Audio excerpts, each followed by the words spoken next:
다음 주제로 좀 넘어가겠습니다.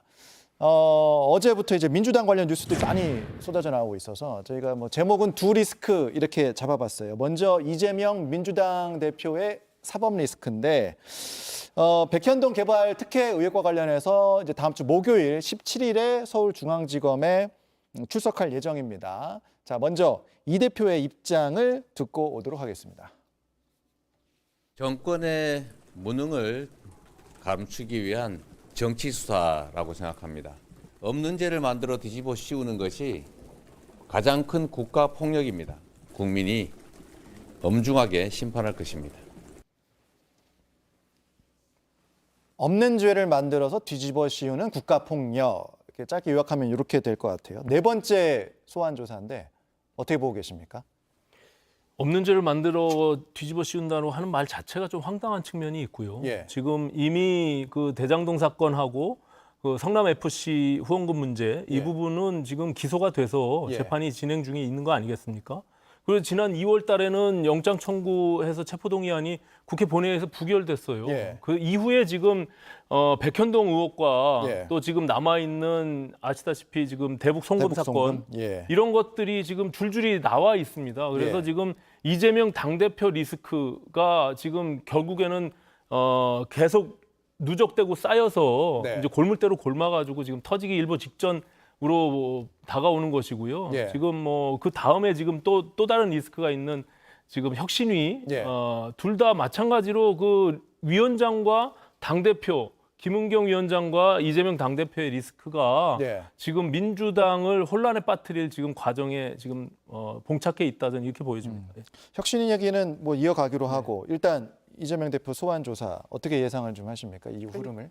저희가 사실은 이제 올 초에 세 번의 네. 이제 소환 조사가 있었는데 첫 번째 소환 조사 때는 이제 굉장히 다른 의미로 이제 반응이 좀 뜨거웠죠. 아. 뭐 혼자 나가야 되느냐, 언제 나가느냐, 아, 예. 또 의원들이 같이 가느냐, 마느냐, 막 이런 얘기를 아. 했었는데 이제 결국에는 네 번째가 되고 보니까 조금 다들 좀 내성은 생긴 것 같아요. 내성이 네, 생긴. 내성이 생긴 것 같고 예.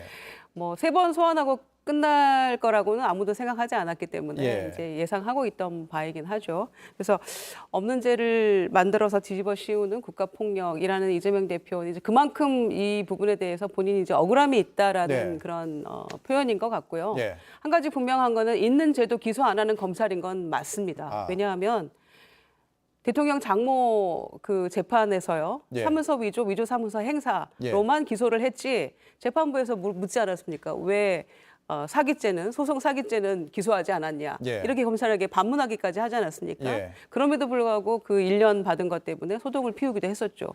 이제 그걸 보면 검찰이 굉장히 선택적인 그 기소를 하고 예. 공소권이나 이런 것들에서 굉장히 자의적으로 행사한다라는 예. 걸 볼 수 있는 부분이거든요. 예. 그리고 이재명 대표 관련해서도 대장동 428억 묻어놓고 저수지에 묻어놓고 뭐 어떻게 할 거다 이런 얘기들 1년 내내 떠들었지만 어디로 간지 사라졌어요. 그리고 변호사비 대납 사건도 김성태 전 회장 들어오면 이재명은 이제 구속이다 이런 예. 얘기 막 했고 예. 증거가 차고 넘친다, 딱 떨어진다 이런 예. 얘기도 너무 많이 들었거든요. 귀에 예. 딱지가 않도록. 그런데 이제는 다 어디로 사라지고 이제는 예. 또 백현동 건이고 그다음에 예. 또 뭐가 있을 것이다 이렇게 하니까 예. 수백 번의 압수수색 끝에 이재명 대표로서는 예. 굉장히 좀 부당함을 느끼는 것 같고요. 예. 근데 그런 점에서 당당하게 나가 출석하겠다고 얘기를 했고 예. 또 그 불체포 특권 포기하겠다고 했기 때문에 예. 저는 국민께 약속한 대로 할 예. 거라고 생각합니다. 방금 이제 구속될 것이다 그 얘기를 계속 하셔가지고, 네네. 그러니까 국민의힘 인사들이 최근에 이제 라디오 같은 방송에서 들어보면 이제 이재명 대표의 구속 가능성이 높다 이런 얘기들을 하고 있어서 그걸 어떻게 보시는지를 좀 궁금했는데. 그러니까 지금 검찰의 정치 탄압의 프레임으로 지금 자꾸 이재명 대표가 그 프레임을 짜고 있는데요. 예. 민주당도 마찬가지고. 근데 이것이 결국엔 검찰이 이 대장동 사건을 포함한 지금의 모든 의혹들을 네. 지금 정권에서 시작한 게 아니잖아요. 과거 문재인 정부에서 더욱 대선 과정에서 특히 민주당의 경선 과정에서 이것이 불거진 거 아니겠습니까? 예. 그래서 지난 문재인 정부의 검찰이 기소의 과정으로 간 거예요. 그렇기 때문에 이것을 지금 검찰과의 어떤 현재 윤석열 대통령 정권 하에서의 어떤 검찰로만 자꾸 몰아가는 것은 저는 부당하다고 보고요. 예. 지금 결과적으로는 또 다시 이제 뭐 10월 달 9월달, 10월달에 대한 위기설이 다가오는 거죠. 그게 예. 이제 우리가 이후에 논의할 그 혁신위가 지금 제안한 예. 대의원제 폐지와도 맞물려 있다 이렇게 지금 예측할 수가 있는 거 아니겠습니까? 예. 그렇기 때문에 저는 뭐 이것이 지금 결과적으로 민주당의 큰 혼란으로 가고 있는 과정에 있다. 저는 이렇게 보여집니다. 혁신이 예. 한 말씀만 드리자면요. 과거의 검찰은 적어도 여야의 어떤 기계적 균형이라도 맞추려는 노력은 했었어요. 예. 국민의 눈치를 어느 정도는 봤단 말씀이죠. 그런데 이거는 완전히 돈봉투 관련해서는 국회 사무처까지 몇 번을 압수수색하고 관련 예. 계좌들 다 압수수색하고 몇 번을 했습니까? 예. 그런데 우리가 잘했다는 게 아니고 네. 적어도 여당도 마찬가지로 해야 된다는 거죠. 황보승 의원이나 김연아 의원이나 또 어디 시장 그 관련해가지고 공천원금 이런 얘기 나왔지만 예. 거기 압수수색했다는 얘기 저희는 뉴스에서 본 적이 없거든요. 예. 그러니까 적어도 우리가 잘했다는 거라기보다는 적어도 검찰이 여야의 형평은 맞춰야 되는 거 아니냐. 선택적이다. 그렇죠. 너무 예. 선택적이고 너무 자의적이다 이거는. 예. 그러니까 야당으로서는 사실은 억울함을 호소할 수밖에 없고 예. 야당이 수가 많다고는 합니다만은 국회 통과시킨 법안들 대통령 다 거부권 행사하고 있고 예. 그다음에 시행령 통치하고 있는데 정말 야당으로서는 뭐 어쩔 도리가 별로 없거든요. 그럼 이런 하소연을 국민에게 할 수밖에 없는 거죠. 알겠습니다. 혁신의 얘기로 좀 넘어가겠습니다. 이 얘기를 또 계속하다 보면 이거 끝이 안 나기 때문에 이 와중에 조기 종료한 혁신위가 내놓은 이제 최종 제안을 두고 당내에서 이제 불협화음이 벌어지고 있습니다. 오늘 최고위에서 이제 같은 지도부끼리 다른 목소리가 갈라져 나왔거든요. 이것도 잠깐 듣고 오겠습니다. 대의원제 폐지는 총선에는 전혀 적용 사항이 없고 오로지 전당대회, 즉 당대표와 최고위원을 선출하는 곳에만 적용됩니다. 내년 총선이 끝나고 해야 할 일을 굳이 지금으로 당겨야 할 시급성이 무엇입니까? 모든 사람을 만족시키는 혁신은 존재할 수 없습니다. 내 마음에 들지 않는다고 혁신을 거부하는 것은 자기 스스로를 낡은 존재로 만드는 길이라는 것을 우리 함께 자각했으면 좋겠습니다. 자, 이거 이제 김유정 의원님께 먼저 드릴게요. 지금 이제 가장 크게 되는 쟁점이 뭡니까? 권리당원이 그 권한이 높아지고 대의원제가 축소되는 그 부분입니까? 그렇습니다. 그러니까 예. 혁신위가 사실은 뭐 그 위원장의 설화 때문에 예. 동력이나 명분을 잃어버린 측면이 있습니다만은 예. 내놓은 안을 보니까 뭐 굉장히 수긍할 만한 안들도 있어요. 아, 그런데 가장 이제 눈에 띄고 쟁점이 되는 부분이 바로 대의원제 이제 거의 사실상 폐지 예. 이런 부분이거든요. 예. 그래서 어제 태풍으로 날 혁신안을 내놓고 이제 종료가 됐는데 예. 당에는 더 큰 태풍이 몰아닥칠 위기예요 아. 지금. 그래서 대의원제를 이제 대의원이 이제 한 16,000명 되거든요. 그러니까 지금 그 전당대회 할 때 지도부를 뽑을 네. 때 원래는 이제 대의원의 비중이 높았는데 그렇죠. 지금 권리당원 70% 그다음에 여론조사 30%로 하자는 거잖아요. 네, 전에는 대의원 30, 뭐 권리당원 40, 네. 일반 당원 5%, 여론조사 뭐 네. 25% 이렇게 했었는데 이제 그렇게 되다 보니까 권리당원 중에는 사실상 이제 그 최근에 입당한 또 이재명 대표를 굉장히 지지하는 그런 당원들이 많기 때문에 네.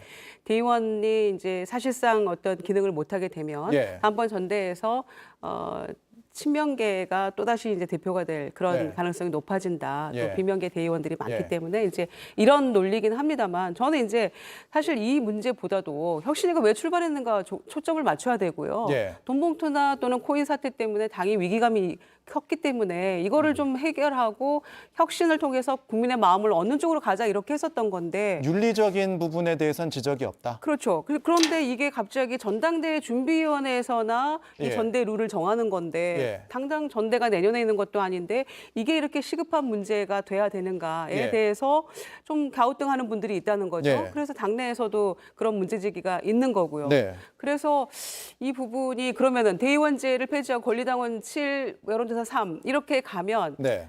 국민들이 갑자기 민주당을 지지해 줍니까? 예. 국민들이 이 부분에 대해서 도대체 이게 당내 혁신인가 예. 이 부분에 대해서 좀 문제 제기할 수 있다고 보고요. 그래서 혁신위가 네. 시기적으로도 그렇고 예. 또 이게 제안이나 또 권고이기 때문에 네, 이걸 뭐 알겠습니다. 예. 의무적으로 할 또 그것도 없기 때문에 앞으로 좀 당내 논의가, 충돌이 예. 더 커질 것이다 이렇게 보는 거죠. 그 혁신이라는 게 말이죠. 예. 기본적으로 민주당의 혁신 그러면 지금 당의 권한과 기득권을 갖고 있는 그 세력이 누굽니까? 예. 결국에는 지금 친명이라고 하는 이재명 대표를 중심으로 한 그 권력이잖아요. 예. 그러면 그 권력의 기득권을 내려놓고 거기서 분권화하는 이런 혁신이지 예. 오히려 당권을 더 강화하고 친명계를 옹호하는 이런 혁신 아니라고 한다면 예. 국민들이 볼 때는 사실 이걸 혁신안으로 보기는 어렵죠. 아. 그렇기 때문에 소위 지금 여의도에는 비명계의 비명 소리만 들린다 이런 얘기가 비명계의 예, 비명 들리고 소리만 있는데 들린다. 결과적으로 소위 개딸들이 원하는 마음대로 원하는 그런 혁신안을 혁신이가 예. 제안한 거잖아요. 근데 예. 거기 그 갈등이 결국에는 지금 촉발될 수밖에 없는 예. 그 시한폭탄을 지금 내놓은 거거든요. 예. 그렇기 때문에 저는 앞으로 민주당이 이 이재명 당대표의 검찰 출석, 네 번째 출석과 예. 또 이 혁신의 혁신안들을 통해서 의총과 지금 뭐 워크숍을 준비하고 있다는데요. 네. 앞으로 굉장히 복잡한 상황이 벌어질 것 같다 이런 네. 생각을 합니다. 예. 그런데 그 대의원제는 이제 민주당이 지금 이제 폐지하는 것을 이제 권고하는 그런 혁신이 결과 나왔는데 국민의힘도 지금 대의원제는 하고 있지 않잖아요. 그렇습니다. 예. 예. 그러면 그 방향은 국민의힘이랑 민주당이랑 같이 가면 그게 스탠다드가 되는 겁니까? 아니 그렇지는 않고요. 이제 예. 각 정당마다 이제 선택하는 취지와 예. 그 역사가 있는 것인데요. 저는 예. 뭐 우리 국민의힘도 예. 이게 어떤 선출직 당대표가 됐던 아니면은 선출직에 대한 어떤 후보자를 뽑는 선거가 됐던지 간에 예. 이게 모든 전 당원들만을 대상으로 선거를 꼭 치러야 된다고 생각하지 않습니다. 예. 그렇게 오히려 그렇게 가게 되면 네. 여론이 왜곡될 수 있는 측면이 있고 강성 지지층에만 호소해야 되는 그런 측면이 있기 때문에 네. 문제가 발생할 수 있죠. 그렇기 때문에 그런 것들을 좀 다양하게 섞어서 선거 룰을 만들 필요가 있다 저는 이렇게 봅니다. 예. 바로 그래서 서영걸 최고위원이 바로 그런 부분을 지적한 겁니다. 당원 100%로 지난번에 김기현 대표를 뽑았잖아요. 네. 굳이 룰을 바꿔가지고. 그래서 그렇게 될 경우에 대의원제가 역할을 못하면 정광훈 목사 같은 그런 경우가 생긴다. 네. 그래서 그런 우려가 있는 것이고요. 이게 쉽게 그 혁신이 안대로 폐지되기는 참 어려울 것 같습니다. 역사성이라는 게 있는 것이고 예. 대의원제를 처음 도입한 의미가 있는 거거든요. 예. 그래서 대의민주주의 체제 하에서 정당에서 우리 당의 권리당원 수가 영남권이 굉장히 부족했기 때문에 예. 그때 당시에 조금 대의원제를 통해서 이걸 보완하자라는 예. 취지가 있어서 도입이 된 건데 이걸 하루아침에 그 정통성 있는 그분들도 당원이자 대의원이거든요. 예. 이걸 이렇게 폐지한다. 그러면 이 부분은 이거- 조금 퀘스천이죠. 이거 그냥 이렇게 발표만 하고 나서 그냥 조용히 묻히는 거예요? 어떻게 되는 겁니까? 그렇지는 않습니다. 이제 제안을 했고 공고를 했기 때문에 예. 이거를 의총의 논의에 붙이고요. 예. 또 최고위에서 결론을 내는 거죠. 그러니까 정당의 그래서 선출 복잡합니다. 제도는 뭐 정당이 판단할 수 있지만 예. 왜 시기가 바로 이 시기에 저런 혁신안도 아닌 혁신안을 내놓느냐 근데 어제 이런 태풍 문제가 오는 날 혁신안을 네. 내놔서 결국에는 조금 미루지 이제 않을까 이런 이게 제안도 이재명 리스크하고 있었는데. 연결돼 있어서 예. 향후에 9월 10월 달에 오는 위기설을 예. 만약에 전당대회가 다시 열어지게 되면 예. 지금 당장 시급한 게 이것이죠. 그렇기 때문에 그런 오해를 받을 만한 소지가 충분하다 저는 이렇게 봅니다. 그래서 김은경 혁신위원장이 어제 그 얘기를 했어요. 예. 무능하고 무책임한 윤석열 정권에 대해서 이태원 참사, 오송 지하차도 참사, 잼버리 파행까지 네. 쭉 열거를 하면서 이런 정권에게 우리 5천만 국민의 삶을 이렇게 지금 키를 쥐게 하고 있다. 이거 말 안 된다. 이렇게 얘기를 굉장히 맞는 말을 하셨더라고요. 그런데 거기에 대한 민주당이 이 부정평가하고 가반이 넘는 대통령의 어떤 평가가 있음에도 불구하고 고스란히 받아안지 못하고 있는데 예. 그 혁신안이 과연 대의원제를 이렇게 축소하고 폐지하는 쪽이 이게 혁신 아닌가? 말과 행동이 달랐다. 라는 부분에 대해서 예. 이게 올바른 해법인가에 대해서 다들 예. 궁금해하고 있는 거죠. 알겠습니다.